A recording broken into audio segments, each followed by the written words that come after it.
मंदिर जाने के एक नहीं अनेक लाभ हैं। प्रतिदिन पूजा करने से मिलते हैं ये 36 लाभ। भगवान के प्रति हर व्यक्ति की श्रद्धा होती है, इसलिए तो जब भी हम किसी मुसीबत में होते हैं तो सबसे पहले भगवान को याद करते हैं। हर हिंदू परिवार में प्रतिदिन देवी देवताओं की पूजा की जाती है, लेकिन घर पर पूजा पाठ के साथ ही मंदिर भी जाना चाहिए। प्रतिदिन मंदिर जाकर पूजा दर्शन करने के एक दो नहीं बल्कि 36 लाभ हैं और इन लाभों को शास्त्रों के साथ ही वैज्ञानिक आधार पर भी लाभकारी माना गया है। देव दर्शन नियम हो, मंदिर में जाकर नमन, प्रार्थना, पूजा का सशक्त आधार हो। इससे जीवन में कई सुखद परिवर्तन, शांति, संपन्नता आदि होने के प्रति विश्वास का सुफल अवश्य मिलेगा। इसलिए हर व्यक्ति को प्रतिदिन मंदिर जाने का नियम स्वयं के लिए अवश्य बनाना चाहिए। नंबर 1, मंदिर जाने से सुबह ब्रह्म मुहूर्त में उठने का नियम बनता है। सुबह जल्दी उठने से हम अपने नित्य कर्म जैसे उषापान, शौच, दंत धावन, स्नान आदि से निवृत्त हो जाते हैं। नंबर 2, अपने घर के निकटतम मंदिर तक पैदल चलकर जाने से हमारा भ्रमण व्यायाम होता है, प्राणवायु मिलती है और उगते हुए सूरज की दिव्य लालिमा का अवलोकन होता है। नंबर 3, मंदिर की घंटी को 7 सेकंड की बजाने से और इसकी टंकार पर ध्यान केंद्रित होने से हमारा मन सभी सांसारिक विषमताओं से हटकर प्रभु के चरणों में अर्पित हो जाता है। नंबर 4, मंदिर में भगवान को अर्पित सुगंधित फूलों की खुशबू से स्वास्थ्य लाभ मिलता है तथा उत्साहवर्धन होता है। नंबर 5, मंदिर में अर्पित भिन्न भिन्न फूलों के विविध रंगों से हमारे को सुकून मिलता है। नंबर 6, मंदिर में कपूर, अगरबत्ती और धूप की दिव्य सुगंध से हमारी प्रतिरोधक क्षमता बढ़ती है और नकारात्मकता समाप्त होती है। नंबर 7, मंदिर में हम अपने जीवन के उद्देश्यों को दोहराते हैं और ईश्वर से सफलता का आशीर्वाद मांगते हैं। नंबर 8, सुबह उठते ही हम उस दिन की कार्य सूची लिखते हैं और उसे मंदिर लेकर जाते हैं। वहाँ उन सभी कार्य को पूरा करने के लिए कठोर परिश्रम का संकल्प भी लेते हैं। नंबर 9, जब हम मंदिर में आरती और कीर्तन के दौरान ताली बजाते हैं तो हमें इस एक्यूप्रेशर से स्वास्थ्य लाभ मिलता है। नंबर 10, आरती में बजाई जाने वाली छोटी घंटी से हमारा पित्त दोष संतुलित होता है। शायद इसी कारण से गौ माता के गले में भी घंटी बांधी जाती है, क्योंकि ये सर्वमान्य है कि गाय में पित्त ज़्यादा होती है। नंबर 11, आरती के दौरान चालीसा के जाप से हमारी वाणी में दिव्यता आती है। ओम के उच्चारण से हमारा चित्त एकाग्र होता है। नंबर 12, आरती के बाद शंख बजाया जाता है, जो श्रद्धालुओं के लिए बहुत सुखदायी तथा स्वास्थ्यवर्धक है। नंबर 13, आरती के बाद हम भारत माता की, गंगा मैया की जय बोलते हैं, जिससे हमारी देशभक्ति जागृत होती है। नंबर 14, हर मंदिर में आरती के बाद गौ रक्षा तथा गौ हत्या बंद होने का संकल्प जरूर दोहराते हैं। नंबर 15, आरती के बाद हम जोत पर अपना हाथ घुमाकर अग्नि स्पर्श करते हैं। इससे हमारी कोशिकाओं को दिव्य उष्णता मिलती है और हमारे भीतर पल रहे सभी जीवाणु संक्रमण समाप्त हो जाते हैं।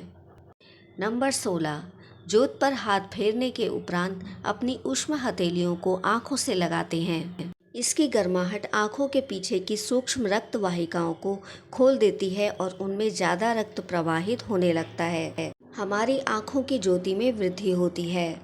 नंबर 17, जोत पर हथेली रखना हमारे द्वारा हुई सभी भूल चूक के प्रायश्चित का भी प्रतीक है। नंबर 18, आरती के बाद हम दंडवत होकर माथा धरती पर लगाते हैं। इससे हमारा अहंकार खत्म होकर धरती में समाहित हो जाता है। नंबर 19, मंदिर में भगवान के दर्शन के बाद हमें तुलसी, चरणामृत और प्रसाद मिलता है। चरणामृत एक दिव्य पेय प्रसाद है जिसे गाय के दुग्ध, दही, शहद, मिश्री, गंगा जल और तुलसी से बनाकर विशेष धातु के बर्तन में रखा जाता है। आयुर्वेद के मुताबिक यह चरणामृत हमारे शरीर के तीनों दोषों को संतुलित रखता है। नंबर 20, चरणामृत के साथ दी गई तुलसी हम बिना चबाए निगल लेते हैं, जिससे हमारे सभी रोग ठीक हो जाते हैं। नंबर 21, मंदिर में पूजा अर्चना के बाद जब हम भगवान की मूर्ति की परिक्रमा करते हैं इससे पूरे ब्रह्मांड की दैवीय ऊर्जा गर्भस्थान की शिखर पर विद्यमान धातु के कलश से प्रवाहित होकर ईश्वर की मूर्ति के नीचे दबाई गई धातु पिंड तक जाती है और धरती में समा जाती है। नंबर 22, गर्भस्थान की परिक्रमा के दौरान हमें इस ब्रह्मांडीय ऊर्जा से लाभ मिलता है। नंबर 23, मंदिर की भूमि को सकारात्मक ऊर्जा का वाहक माना जाता है। यह ऊर्जा भक्तों में पैर के जरिए ही प्रवेश कर सकती है, इसलिए हम मंदिर के अंदर नंगे पांव जाते हैं। नंबर 24, मंदिर से बाहर आते हुए फिर से घंटी बजाकर हम सांसारिक जिम्मेदारियों में वापस आ जाते हैं। नंबर 25, मंदिर में सूर्य को जल अर्पित करने से हम उसकी अलौकिक किरणों से लाभान्वित होते हैं।